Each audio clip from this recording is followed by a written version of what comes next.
నమస్తే, నేను Prashanthi. Welcome to Suman TV USA.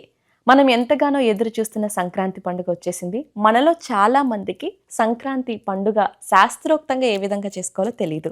Bhogi రోజున పిల్లలకి ఏ విధంగా భోగి పళ్ళు పోయాలి, సంక్రాంతి రోజున ఎలాంటి దానాలు చేయాలి, కనుమ రోజున ఏ విధంగా పూజలు చేస్తే ఫలితం లభిస్తుంది అనే విషయాలన్నిటినీ తెలియజేయడానికి మనతో పాటు ఉన్నారు ప్రముఖ జ్యోతిష్యులు, సంకల్ప మందిర్ వ్యవస్థాపకులు బ్రహ్మశ్రీ నందిబట్ల శ్రీహర్ శర్మ గారు.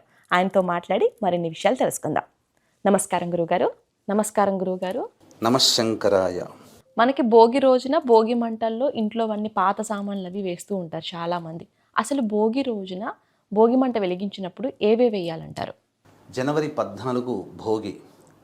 భోగి రోజున భోగి మంటలు వేసుకోవడం ఆచారం. కానీ ఈ భోగి మంటల్లో మూలన పడినటువంటి చెదలు పట్టిన కట్టె ముక్కలు లేదా టైర్లు, ట్యూబులు, ప్లాస్టిక్ వస్తువులు ఇవన్నీ వాడొద్దండి. శాస్త్ర ప్రకారము పంచపల్లవాలు అంటే రావి, మేడి, జువ్వి, మోదుగ, మర్రి ఈ 5 వృక్షముల కాండములని గుట్టగా పోసి, అలాగే ధనుర్మాసం ప్రారంభమైనప్పటి నుంచి భోగి వరకు కూడా ప్రతిరోజు మనం గొబ్బెమ్మలు పెడతాం కదా, వాటితో తయారు చేసిన పిడికలు కానీ ఆ యొక్క గొబ్బెమ్మలు కానీ గుట్టగా వేసి శుద్ధమైన ఆవు నేతిని వేసి పచ్చకర్పూరంతో వెలిగించి మధ్య మధ్యలో ఆవు నెయ్యి వేసి మంటలు బాగా ఎగసిపడేంత వరకు చేయాలి.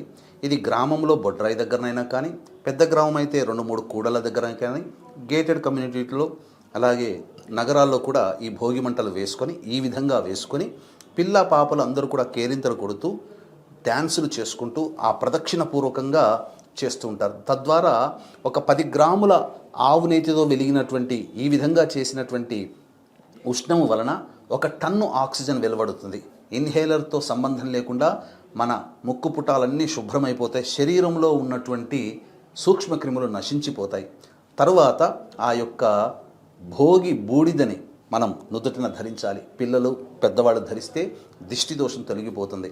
ఇక జనవరి 15వ తేదీన వారసులుగా ఉన్నవాళ్ళు తమ పితృదేవతలు తల్లిదండ్రులకి సంబంధించి వాళ్ళకి రుణం తీర్చుకోవడం కోసం పిండ ప్రదానము, తర్పణాది కార్యక్రమాలు, అలాగే వస్త్రదానము ఖచ్చితంగా ఈరోజు చేయాలి.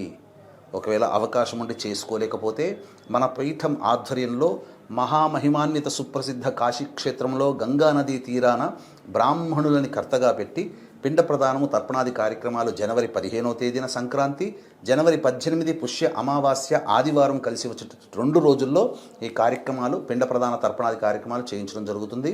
అలాగే సర్వదోష నివారణ పూజలు, హోమాలలో భాగంగా ప్రత్యంగిర, బగళాముఖి, వారాహి, రాజశ్యామల, ధూమవతి, కాలభైరవ, శనీశ్వర మరియు మృత్యుంజయ, సుదర్శన హోమాది కార్యక్రమాలు జరిపించి శక్తిపాతము చేసి కరుంగలి మాల కూడా ఇవ్వడం జరుగుతుంది. ఈ యొక్క సర్వదోష నివారణ పూజల హోమాలకి స్క్రీన్పై కనిపిస్తున్నటువంటి నెంబర్కి సాయంకాలం 18వ తారీఖు సాయంకాలం 6 గంటల లోపల నమోదు చేసుకోవచ్చు.